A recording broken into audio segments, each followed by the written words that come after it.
शांति। Good morning. सो आज बाबा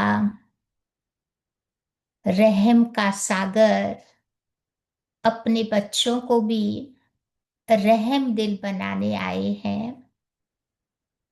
बाबा की महिमा करते हुए भक्ति में भी भगत कहते हैं कि भगवान क्षमा का सागर है, दया का सागर है। हमारी गलतियों को माफ करके हमें बार बार गाइडेंस देता रहता है। तो ऐसा क्षमा का सागर बाबा भी चाहता है कि उसके बच्चे भी बाप के समान रहम दिल बन जावे। सबसे पहले तो हमें रहम अपने ऊपर करना है, तब फिर विश्व की आत्माओं के रहम दिल हम बन पाएंगे। और ये जो रहम, मर्सी, बहुत ही अच्छी क्वालिटी है। सब धर्मों में इस गुण के बारे में बहुत सारी बातें बताई गई है। तो जब हम ऐसे मर्सीफुल बन जाते हैं तो हमारे में कौन कौन सी बातें दिखाई देती है। तो बाबा कहते हैं कि मर्सीफुल बनना अर्थात सबके प्रति कल्याण की भावना रखना। कुछ भी हो रहा है, कुछ भी आत्माएं कर रही है, लेकिन बाबा इन आत्माओं का भी भला करे, ऐसी कल्याण की भावना। तो ऐसी कल्याण की भावना रखने के लिए मुझे क्या पुरुषार्थ करना पड़ेगा। तो बाबा कहते हैं उसके लिए 3 डॉट्स को बार बार याद करें हम, कि मैं आत्मा डॉट बिंदु, बाबा is a dot, point of light. और ड्रामा, जो सीन मेरे सामने आ रही है उसमें मेरा भलाई होना है, कल्याण ही होना है। अगर कोई अकल्याण वाली बात होती तो हमारे सामने आती ही नहीं। तो ये 3 बिंदुओं को मुझे बार बार अपने आप को याद दिलाना पड़ेगा, तब जाकर के सबके प्रति हमारे दिल में कल्याण की भावना जागृत होगी। दूसरी बात बाबा कहते हैं सबके प्रति स्नेह की भावना, जिसको बाबा कहते हैं शुभ भावना, शुभ कामना। जैसे हम लोग कपड़े की सिलाई करते हैं तो सिलाई करने का साधन क्या होता है, धागा होता है। वैसे ही भविष्य के संबंध जोड़ने का साधन भी हमारा ईश्वरीय स्नेह रूपी धागा है। और वो संबंध जोड़ने का समय और स्थान संगम युग है। तो ये ईश्वरीय स्नेह कहो, आत्मिक स्नेह कहो, वो तभी हमारा जुड़ सकता है जब अनेक देहधारियों से हमारा स्वार्थ का स्नेह समाप्त हो जाता है। तब सबके प्रति स्नेह की भावना अंदर में जागृत होती है। तीसरी बात, जो बाबा के मर्सीफुल बच्चे हैं वो हर आत्माओं को एक्सेप्ट करेंगे, स्वीकार करने की भावना उनमें होती है। जैसे समुंदर की विशेषता हम सब जानते हैं ना, कितने प्रकार की नदियां समुंदर को जाकर के मिलती है। लेकिन समुद्र की आप देखो विशेषता होती है, कई बार नदियां अच्छी चीजें अपने साथ ले आती है तो कई बार गंदी चीजें भी ले आती है। समुंदर क्या करता है, अच्छी चीजों को अपने में समा लेता है, और बुरी चीज होगी तो बड़े बड़े वेव्स के द्वारा उसको बाहर कर देता है। ऐसे ही बाबा कहते हैं हमें भी समुंदर की तरह बड़ा दिल रखना है। इस दुनिया में वैरायटी टाइप की आत्माएं हम लोगों के सामने आती है ना। कोई अच्छी बात कहेगी जो आपके दिल को अच्छी भी लगेगी, कोई ऐसी वैसी बातें भी बोलता है जो दिल को अच्छी नहीं लगती है। लेकिन बाबा ने हमें यही युक्ति बताई है, अच्छी बातें हैं तो उसे एक्सेप्ट कर लेवे, स्वीकार कर लेवे। जो हमारे काम की बात नहीं है उसको एक कान से सुनकर तुरंत ही दूसरे कान से रवाना कर देवे, तो फिर अंदर में हर्ट की फीलिंग नहीं रहती है। जब सब चीजें अंदर डालते हैं ना, तब बाबा कहते दुख की फीलिंग्स आती है। तो ऐसे अच्छी बातों को स्वीकार करने की भावना मर्सीफुल आत्माओं के अंदर होगी। फिर जो रहम वाली आत्मा है उनके अंदर उमंग उत्साह को क्रिएट कराने की भावना होगी।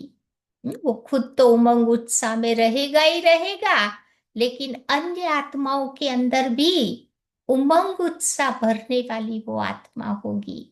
क्योंकि बाबा कहते हैं ना, उमंग उत्साह हमारे जीवन का प्राण है, श्वास है। देखो शरीर में भी श्वास नहीं होता तो शरीर नहीं चलता।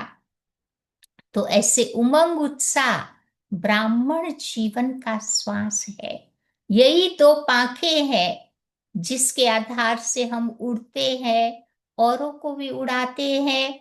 तो ये उमंग उत्साह ब्राह्मण जीवन में होना अति आवश्यक है। तो जो रहम दिल वाली आत्माएं होंगी वो ऐसी उमंग उत्साह में उड़ने वाली और उड़ाने वाली आत्माएं होंगी। फिर पांचवी बात बाबा कहते हैं कि जो रहम दिल आत्माएं हैं उनके अंदर आत्मिक भावना की फीलिंग्स होगी। सबको आत्मिक भाव से वो देखेगी। और जब हमारी आत्मिक स्थिति बनती है तो आत्मा के सातों ही गुणों का आत्मा अनुभव करती है।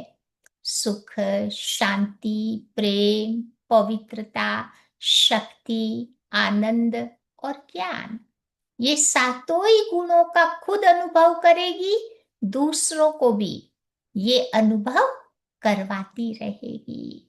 फिर जो मर्सीफुल आत्माएं होती है उनके अंदर अपनेपन की भावना होती है। कोई भी आत्माएं होंगी उन्हें अपनेपन की फीलिंग कराएगी, ताकि वो आत्मा बाबा के घर को अपना घर समझे, बाबा के परिवार को अपना परिवार समझे। बाबा मेरा भी बाप है, वो फीलिंग उसके अंदर आवे। तो जब ये अपनेपन की भावना जागृत होती है तभी तो सारी दुनिया एक दिन मानेगी ना कि हम सब एक बाप के बच्चे आपस में भाई भाई है या भाई बहन है।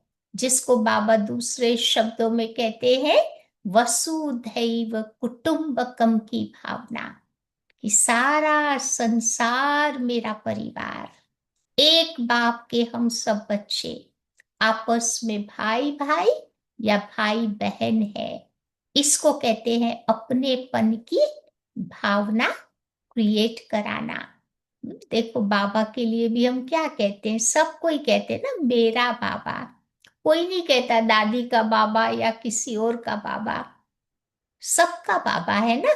तो ये अपनेपन की फीलिंग्स क्रिएट कराना, ये मर्सीफुल आत्माओं के अंदर ये क्वालिटी होगी। फिर लास्ट बात है सहयोग की भावना उसमें होगी। चलो सामने वाला सहयोग नहीं भी करे लेकिन मुझे सहयोगी बनना है, मुझे बाबा के कार्य में कैसे भी करके सहयोग देना है। क्योंकि सहयोग देने से ही तो सहयोग मिलता है ना। तभी तो हमारा एक स्लोगन बना हुआ है, सहयोग दो सहयोग लो। तो ऐसी सहयोगी आत्माएं, मर्सीफुल आत्माएं होंगी। तो आज बाबा ऐसे मर्सीफुल बच्चों को याद कर रहे हैं, और बाबा चाहते हैं कि मेरे बच्चे भी ऐसे मेरे समान बन जावे। तो मर्सीफुल आत्माओं की ये 7 विशेषताएं उसके जीवन में हमें निरंतर दिखाई देगी, अनुभव होती रहेगी। तो आइए सुनते हैं, आज की बाबा की मुरली है 16 तारीख की। तो आज बाबा कहते हैं, मीठे बच्चे, तुम्हारा लव एक बाबा से है। क्यों? क्योंकि तुम्हें बेहद का वर्षा उस बाबा से मिलता।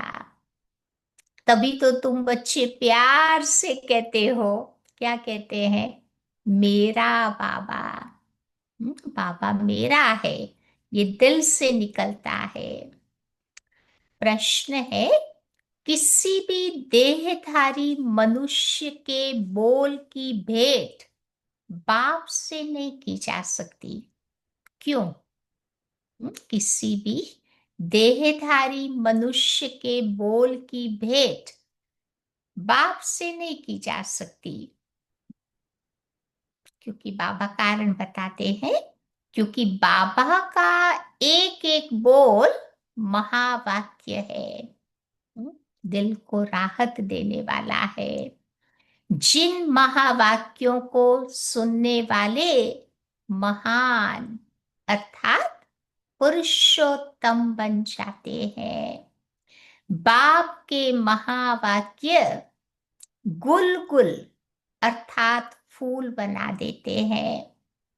मनुष्य के बोल महावाक्य नहीं है, उनसे तो और ही नीचे गिरते आए। वापस से सुनते आए ना, तो बाबा कहते वो सुनते सुनते और ही हमारी स्थिति डाउन होती गई। आज की मुरली का गीत है, बदल जाए दुनिया पर न बदलेंगे हम। ओम शांति। तो बाबा कहते गीत की पहली लाइन में कुछ अर्थ है, बाकी सारा गीत कोई काम का नहीं है। कोई कोई गीत बाबा को बहुत पसंद आते हैं, तो कोई कोई गीत ऐसे भी होते हैं जिसका कोई सही अर्थ नहीं होता। जैसे गीता में भगवान वाच्य है, मन मना भव मध्याजी भव। तो ये अक्षर ठीक है, इसको कहा जाता है आटे में नमक। रोटी बनाते हैं ना, तो कितना नमक जाता है आटे में, थोड़ा सा ही तो पड़ता है। तो ऐसे बाबा कहते थोड़ी बातें राइट है। अब भगवान किसको कहा जाता, ये तो बच्चे अच्छी रीति जान गए हैं। भगवान शिव बाबा को कहा जाता। शिव बाबा ही आकर शिवालय रचते हैं। तो बाबा आते कहाँ है? कहाँ आना पड़े बाबा को शिवालय रचने के लिए? तो वो वैश्यालय में आते हैं। आज की दुनिया ऐसी तो बन गई है। तो खुद आकर के बाबा कहते हैं कि हे मेरे मीठे मीठे लाडले सिकीलदे रूहानी बच्चों, तो सुनती आत्मा है। तुम जानते हो हम आत्मा अविनाशी है, ये देह तुम्हारी विनाशी है। हम आत्मा अब अपने परम पिता परमात्मा से महावाक्य सुन रहे हैं। तो महावाक्य एक परम पिता परमात्मा की ही है, जो महान पुरुष पुरुषोत्तम बनाने बनाने वाले हैं। बाकी जो भी महात्माएं गुरु आदि है, उनके कोई महावाक्य नहीं है। अब शिवो अहम जो कहते हैं, वो सही वाक्य थोड़ा है। शिवो अहम माना मैं ही परमात्मा शिव हूं। अब ये कोई बाबा कहते राइट लाइन थोड़ी है। अभी तुम बच्चे बाबा से महावाक्य सुनकर गुल गुल जैसे बन जाते हो, प्योर बन जाते हैं, फ्लावर जैसे बन जाते हैं। कांटे और फूल में तो फर्क होता है। अभी तुम बच्चे जानते हो, हमको कोई मनुष्य नहीं सुनाते, इस पर शिव बाबा विराजमान है। वो भी तो आत्मा ही है, परंतु उनको कहा जाता है, शिव बाबा को क्या कहते हैं? परम आत्मा। तुम पुरुषोत्तम, अर्थात सब पुरुषों में उत्तम हो, वो है देवताएं। तो परम पिता अक्षर बहुत मीठा है। सर्वव्यापी कह देते हैं तो फिर वो मीठापन नहीं आता। भगवान सब में बैठा है, ठिक्कर बित्तर जिसमें भी देखो, कहते सब में वो बैठा है, तो ये कोई भगवान की महिमा नहीं हुई। तुम्हारे में भी बहुत थोड़े हैं जो प्यार से अंदर ही अंदर बाबा को याद करते हैं। वो स्त्री पुरुष तो एक दो को स्थूल में याद करते हैं, परंतु ये है आत्माओं को, परमात्मा को याद करना। और तुम बच्चे तो बहुत प्यार से बाबा को याद करते हो, करते हैं ना बाबा को प्यार से याद। भक्ति मार्ग में इतना प्यार से पूजा नहीं करते। बेचारे भगत भगवान को जानते ही नहीं है, तो कहाँ से प्यार आएगा? न उस प्यार का उन विचारों को अनुभव है। तो कई बार एक नियम होता है, तो नियम के आधार से काम कर देते हैं। टीला टपका कर दिया, फूल चढ़ा दिया, अगरबत्ती जला दी, दिया बार दिया, तो वो बाबा कहते एक ड्यूटी समझ करके करते हैं, वो प्यार से नहीं होता। तो बाबा कहते वो लव ही नहीं रहता। अब जानते ही नहीं तो लव कैसे होगा? अभी तुम बच्चों का तो बाबा से बहुत प्यार है। आत्मा कहती है, तभी तो प्यार से हम क्या कहते हैं? मेरा बाबा। तो आत्माएं भाई भाई है ना, हर एक भाई कहता है कि बाबा ने हमको अपना परिचय दिया, परंतु वो लव नहीं कहा जाता। जिससे कुछ मिलता है उसमें लव रहता। लौकिक दुनिया में भी आप देखो, जिससे कुछ प्राप्ति होती है तो नेचुरल हमारा प्यार होगा।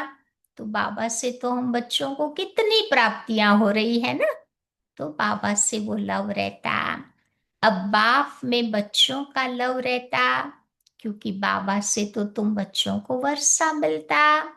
जितना जास्ती वर्षा, उतना बच्चे का बाबा के साथ लव जास्ती रहेगा। अगर बाप के पास कुछ प्रॉपर्टी है नहीं, दादा के पास है, तो फिर बाप में इतना लव नहीं रहेगा जितना दादा में होता है। तो जिससे प्राप्ति होती है ना, तो आत्मा उसको याद करती है। फिर देखो दादे के साथ उसका लव हो जाएगा, समझेंगे कि इससे ही तो मिलेगा कुछ। तो अभी तो बेहद का बाप है। तुम बच्चे जानते हो कि हमको बाबा बैठ पढ़ाते हैं, तो ये तो बहुत खुशी की बात है कि भगवान हमारा बाप है। जिस रचता बाप को कोई नहीं जानता, और न जानने के कारण फिर अपने को ही बाप कह देते हैं। शिवो अहम, मैं ही भगवान हूँ, खुद को ही भगवान कह देते हैं। जैसे बच्ची बच्चे से पूछो कि तुम्हारा बाप कौन है, तो आखिरीन कह देते हैं हम ही है। वो हमारे में बैठा हुआ है तो हम ही है। अभी तुम बच्चे जानते हो, उन सब बापों का बाप है जरूर। हमको जो अभी बेहद का बाप मिला है, उनका तो कोई बाप है ही नहीं। ये है ऊंचे ते ऊंचा बाप। तो बच्चों के अंदर में बहुत खुशी रहनी चाहिए, उन यात्राओं पर जाते हैं तो वहां इतनी खुशी नहीं रहेगी, क्योंकि प्राप्ति तो उनको कुछ है ही नहीं। लौकिक दुनिया में जाते हैं ना, तो बाबा कहते उन यात्राओं पर प्राप्ति नहीं होती है। होती है, थोड़ी कुछ होती है, लेकिन बाबा कहते थकावट ज्यादा लगती है। सिर्फ दर्शन करने जाते हैं और मुफ्त में कितने धक्के खाते हैं। इधर उधर कहाँ कहाँ वो गाइड ले जाता है, तो धक्के खाते रहते हैं। एक तो ये टिप्पण घिसी, और दूसरा फिर पैसे की टिप्पण घिसती है। बाबा कहते सब जगह माथा झुकाते झुकाते सब बाल चले गए। फिर बाबा कहते पैसे भी सारे खत्म हो गए। पैसे भी वहां बहुत खर्च करते हैं, प्राप्ति उन बिचारों को कुछ भी नहीं होती। भक्ति मार्ग में अगर आमदनी होती तो भारतवासी बहुत शाहूकार हो जाते। ये मंदिर आदि बनाने में करोड़ों रुपया खर्च करते हैं। तुम्हारा सोमनाथ का मंदिर कोई एक नहीं था, सब राजाओं के पास मंदिर थे। वो तो एक का ही गायन है, ऐसा बाबा कहते सब राजाओं के पास मंदिर थे। द्वापर युग की बाबा बात कर रहे हैं। तुमको देखो कितने पैसे दिए थे, 5,000 वर्ष पहले तुमको विश्व का मालिक बनाया था। तो एक बाबा ही ऐसे कहते हैं ना, आज से 5,000 वर्ष पहले तुमको राजयोग सिखा करके ऐसा बनाया था। अभी तुम देखो क्या बन गए हो। तो बुद्धि में आना चाहिए ना, हम कितना ऊंच थे। पुनर्जन्म लेते लेते एकदम पट में आ गए। कितने ऊंचे थे। कलयुग आते आते हमारी आत्मा भगवान से दूर हो गई, दुर्गति हो गई, कौड़ी मिसल बन पड़े। फिर अभी हम बाबा के पास जाते हैं, जो बाबा हमको विश्व का मालिक बनाते हैं। तो ये एक ही यात्रा है।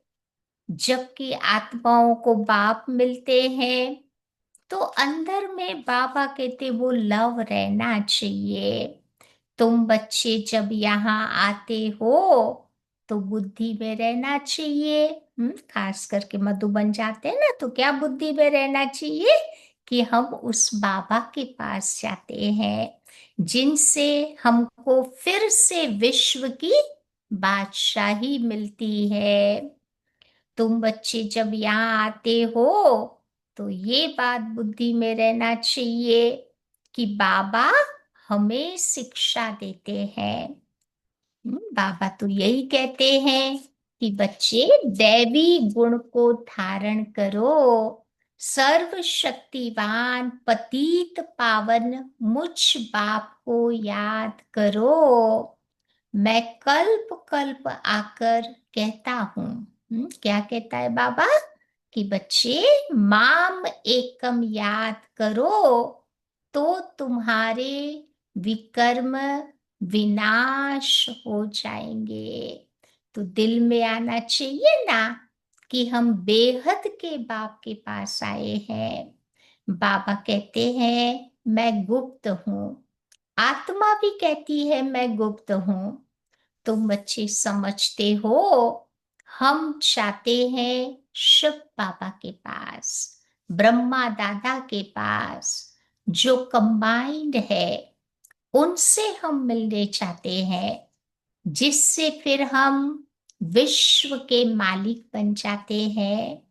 तो अंदर में बच्चों को कितनी बेहद की खुशी होनी चाहिए। जब मधुबन में आने के लिए अपने घर से निकलते हो तो अंदर में गद गद हो जाना चाहिए। होता है ना, ऐसे निकलते हैं ना मधुबन जाने के लिए, तो अंदर में गद गद हो जाते। बाबा हमको पढ़ाने के लिए आया है, हमको दैवी गुण धारण करने की बाबा युक्ति बताते हैं। तो घर से निकलते समय अंदर में ये खुशी रहनी चाहिए, जैसे कन्या पति के साथ मिलती है, जेवर आदि पहनती है, तो उसका मुखड़ा खिल जाता है। लेकिन वो मुखड़ा खिलता है दुख पाने के लिए। तुम्हारा मुखड़ा खिल जाता है किस लिए? सुख पाने के लिए। तो ऐसे बाप के पास आने समय तुम बच्चों को कितनी खुशी होनी चाहिए। अभी हमको बेहद का बाप मिला है, सतयुग में जाएंगे तो फिर धीरे धीरे हमारी डिग्री कम हो जाएगी। जैसे सतयुग से नीचे उतरेंगे ना, त्रेता द्वापर, तो आत्मा की कलाएं धीरे धीरे कम होती जाएगी। अभी तो तुम ब्राह्मण ईश्वरीय संतान हो, भगवान बैठ तुम्हें पढ़ाते हैं। वो हमारा बाप भी है, टीचर भी है, पढ़ाते हैं, फिर पावन बनाकर अपने साथ घर भी ले जाएंगे। तो हम आत्मा अब इस छी रावण राज्य से छूटते हैं। तो अंदर में अथाह खुशी होनी चाहिए। जबकि बाप विश्व का मालिक बनाते हैं, तो बच्चों को पढ़ाई बहुत अच्छी रीति पढ़नी चाहिए। जो बाबा सिखाते हैं ना, ये पढ़ाई, स्पिरिचुअल पढ़ाई बहुत अच्छी तरह से पढ़नी चाहिए। जो अच्छा पढ़ते हैं तो फिर अच्छे मार्क्स से पास होते। बच्चे कहते कि बाबा हम तो श्री नारायण बनेंगे। तो बाबा क्या कहते हैं? ये तो है ही सत्यनारायण की कथा, अर्थात नर से नारायण बनने की ये कथा है। वो झूठी कथाएं तुम जन्म जन्मांतर सुनते आए हैं। सत्यनारायण की कथा में है ना, लीलावती कलावती की वो सारी कहानियां बाबा कहते बहुत जन्म सुनी। अभी बाबा से एक ही बार तुम सच्ची सच्ची कथा सुनते हो, वो फिर भक्ति मार्ग में चलाता। जैसे शिव बाबा ने जन्म लिया, उसकी फिर वर्ष वर्ष जयंती मनाते आए हैं। वो कब आया, उसने आकर के क्या किया, कुछ भी नहीं जानते। अच्छा, कृष्ण जयंती मनाते हैं, तो वो भी कब आया, कैसे आया, कुछ भी उनको पता नहीं है। कहते हैं कंसपुरी में आता है। अब वो पतित दुनिया में कैसे जन्म लेगा? कृष्ण कंस की दुनिया में कैसे जन्म लेगा? वो तो सतयुग का प्रिंस था, उसकी दुनिया में तो कोई राक्षस थे ही नहीं। तो बच्चों को कितनी खुशी होनी चाहिए। हम बेहद के बाप के पास जाते हैं, अनुभव भी सुनाते हैं कि हमको फलाने फलाने के द्वारा तीर लगा। कई बार लोग सुनाते हैं ना, अनुभव में कहते हैं कि फलाने फलाने ने हमको ज्ञान दिया, तो वो ज्ञान अंदर में समा गया। तो बाबा अब आए हैं, बस उस दिन से लेकर के ही हम बाबा को याद करते हैं। तो ये है तुम्हारी बड़े ते बड़े बाप के पास आने की यात्रा। बाबा तो चैतन्य है, बच्चों के पास जाते भी है। वो है जड़ यात्राएं। यहाँ तो बाबा तुम्हारे साथ चैतन्य में है। जैसे हम आत्मा बोलती, वैसे वो परमात्मा भी बोलते हैं, इस शरीर के द्वारा। तो ये पढ़ाई तुम्हारी है भविष्य, 21 जन्म शरीर निर्वाह के लिए। वो है सिर्फ इस जन्म के लिए। दुनिया की पढ़ाई खाली एक जन्म की होती। अब कौन सी पढ़ाई तुम्हें पढ़नी चाहिए, वह कौन सा धंधा तुम्हें करना चाहिए? तो बाबा कहते बच्चे दोनों करो। शरीर के लिए वो दुनिया वाला धंधा भी जरूरी है, वो भी करना पड़े, साथ साथ आत्मा के लिए ये स्पिरिचुअल बिजनेस भी करते रहो। सन्यासियों मिसल घर बार छोड़ करके तुम्हें जंगल में नहीं जाना है। ये तो डरपोकपना है ना, कायरता है, तो वो नहीं दिखानी है। घर बार नहीं छोड़ना है। ये बाबा तो प्रवृत्ति मार्ग स्थापन करते हैं। तो दोनों के लिए ये पढ़ाई है। सब तो पढ़ेंगे नहीं, कोई कोई बहुत अच्छा पढ़ेंगे, तो कोई कम पढ़ेंगे ना। कोई को ज्यादा इंटरेस्ट होता, कोई को बाबा कहते थोड़ा कम होता, कोई को एकदम झट तीर लग जाएगा, तो कोई फिर तवाई मिसल ही बोलते रहेंगे ना। जो भी डालो, गरम तवे पर पानी डालो तो छम करके उड़ जाता है ना। तो जितना ज्ञान डालो तो ज्ञान उड़ जाएगा, अंदर में बैठेगा नहीं।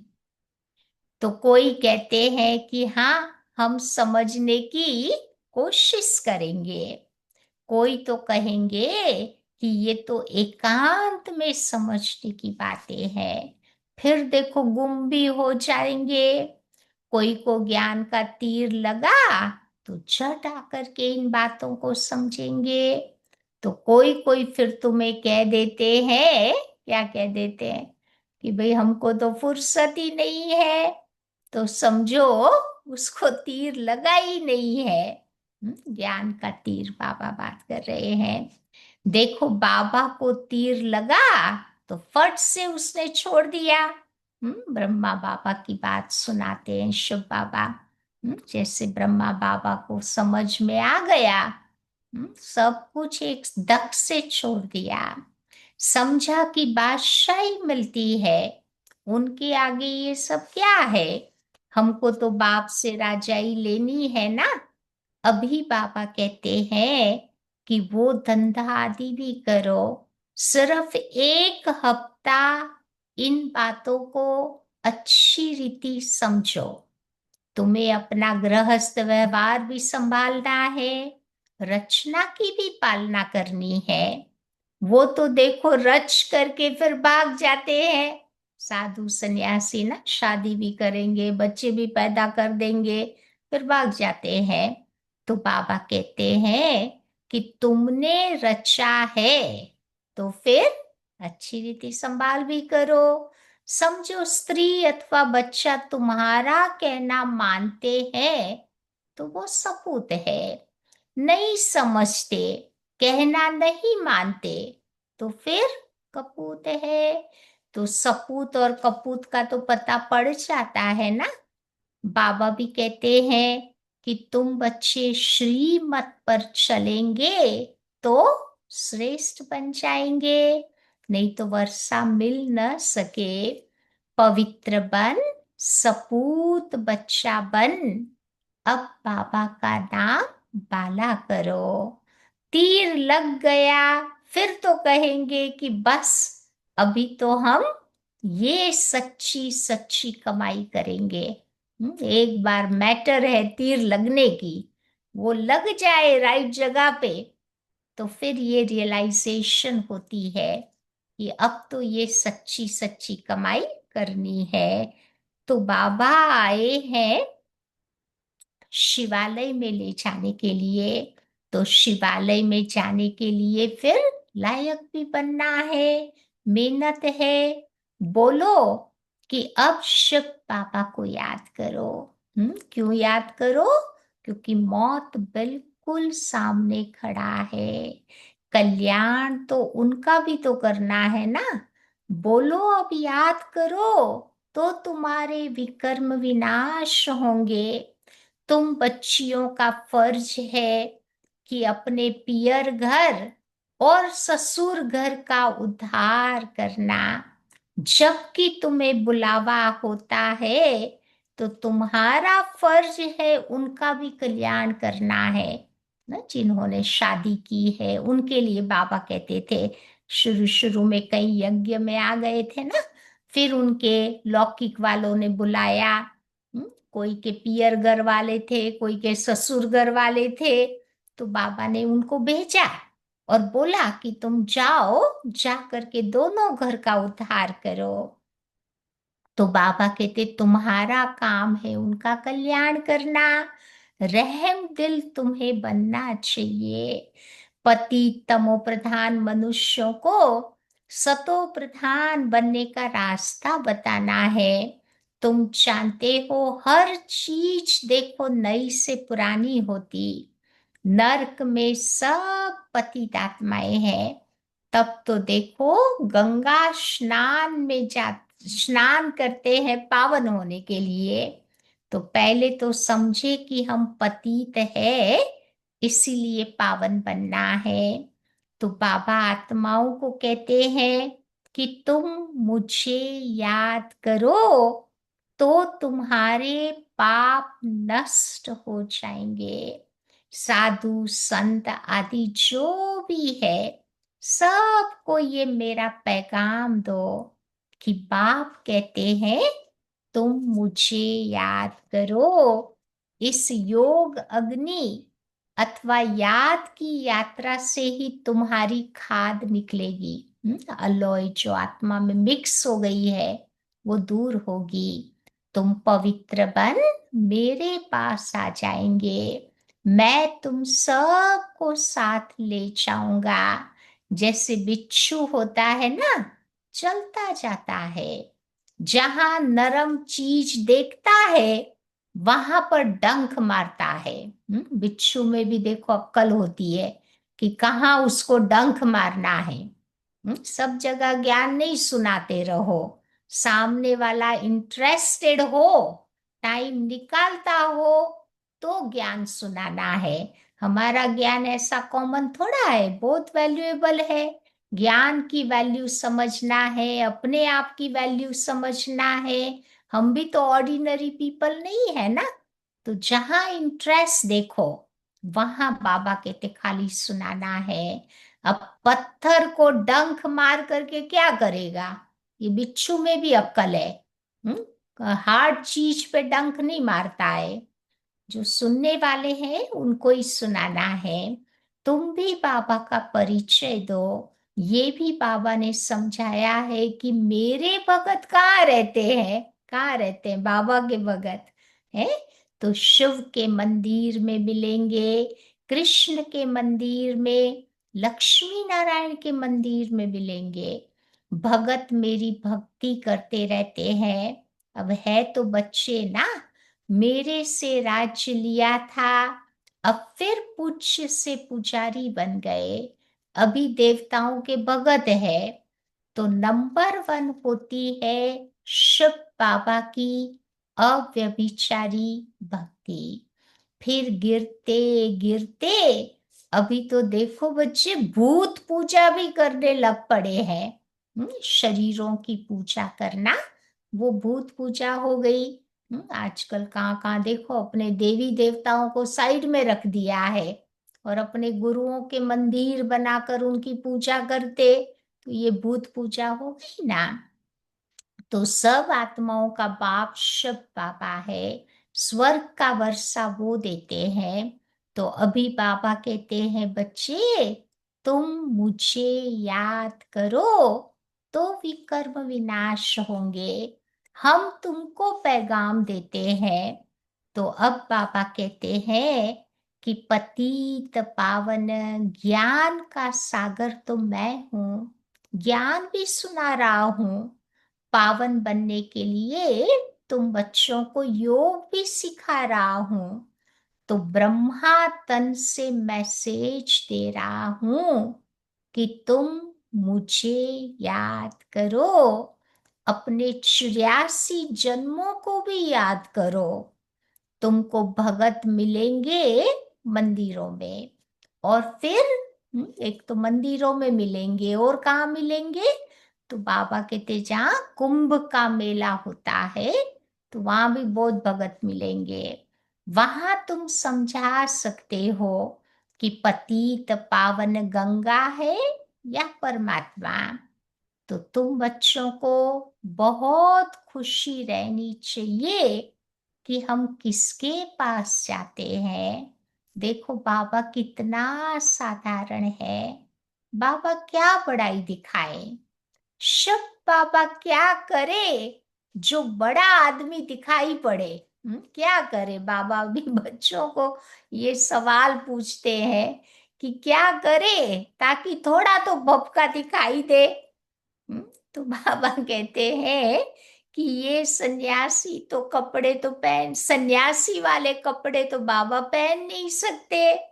बाबा कहते हैं कि बच्चे मैं आता हूं तो साधारण तन लेता हूं।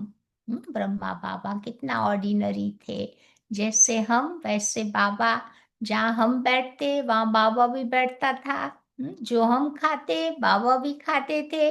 कोई भपका नहीं था। सिंपल लाइफ, हाई थिंकिंग, संस्कारों की रॉयल्टी बाबा में थी। तुम ही राय दो, अब मैं क्या करूं। बाबा आज बच्चों से राय मांग रहे हैं, इस रथ को क्या श्रृंगारूं।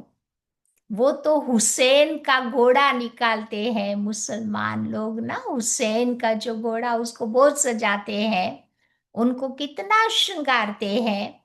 यहाँ तो शिव बाबा का रथ, उसको भी बैल बना दिया है। भक्ति मार्ग में देखा है ना, शिव बाबा के मंदिर में बैल दिखाया गया है। पहले बैल को नमन करते हैं फिर बाबा को करते हैं। तो यहाँ तो बाबा कहते मेरा रथ भी कैसा दिया है बैल बना दिया।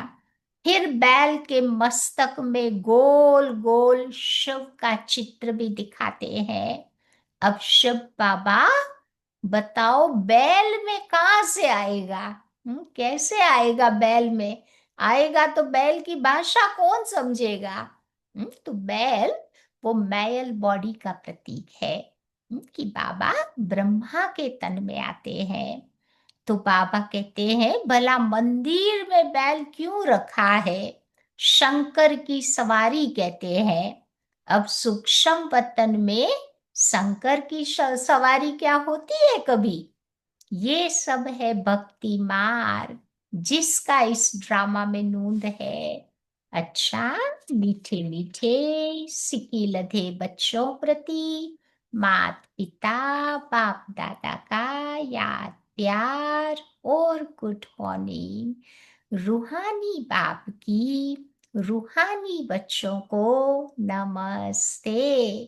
और रूहानी बच्चों की रूहानी बाप को याद प्यार गुड मॉर्निंग और नमस्ते। धारणा की पॉइंट है, पहली पॉइंट है अपने आप से प्रतिज्ञा करनी है कि अभी हम सच्ची कमाई करेंगे। स्वयं को शिवालय में चलने के लायक बनाएंगे।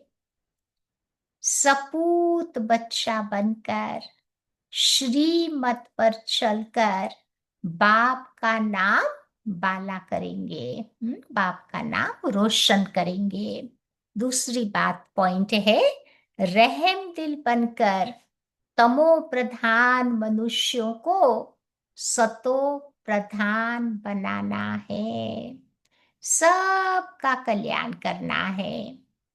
मौत के पहले सबको बाबा की याद दिलानी है। आज का वरदान है हर मनुष्य आत्मा को अपने तीनों कालों का दर्शन कराने वाले दिव्य दर्पण भव। तो आप बच्चे अब ऐसा दिव्य दर्पण बनो, दिव्य दर्पण मिरर, जिस दर्पण के द्वारा हर मनुष्य आत्मा अपने तीनों कालों का दर्शन कर सके, उन्हें स्पष्ट दिखाई दे कि मैं क्या था।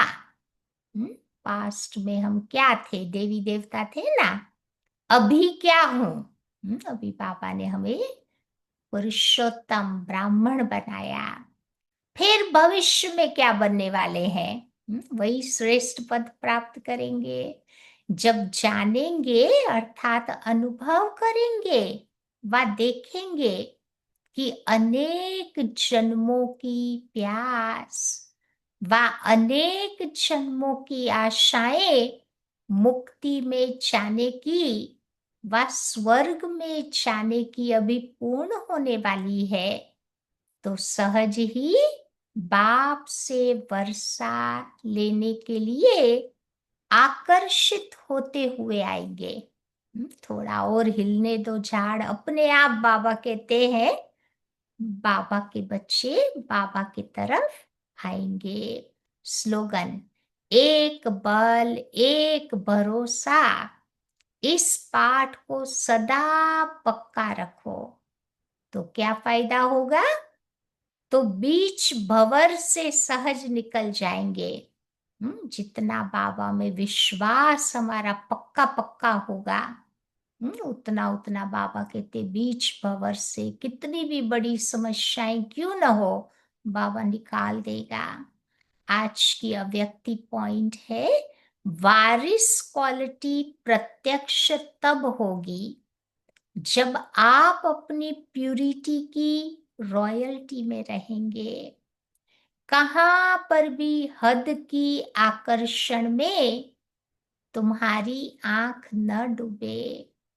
वारिस अर्थात अधिकारी, तो जो यहां सदा अधिकारी स्टेज पर रहते हैं, कभी भी माया के अधीन नहीं होते, अधिकारीपन के शुभ नशे में रहते। ऐसे अधिकारी स्टेज वाले ही वहां पर भी अधिकारी बनते। जो खुद का राजा मालिक अधिकारी बन के यहाँ रहता, तो बाबा कहते वहां पर भी ऐसे राजे अधिकारी बन जाएंगे। समझा? तो आज सारा दिन अपने आप को क्या याद दिलाएंगे कि हम बाबा के रहम दिल बच्चे हैं। तो पहले खुद के पर रहम करना है, फिर हमें औरों के पर रहम करना है। समझा? तो ये थी बाबा की प्यारी सी मुरली।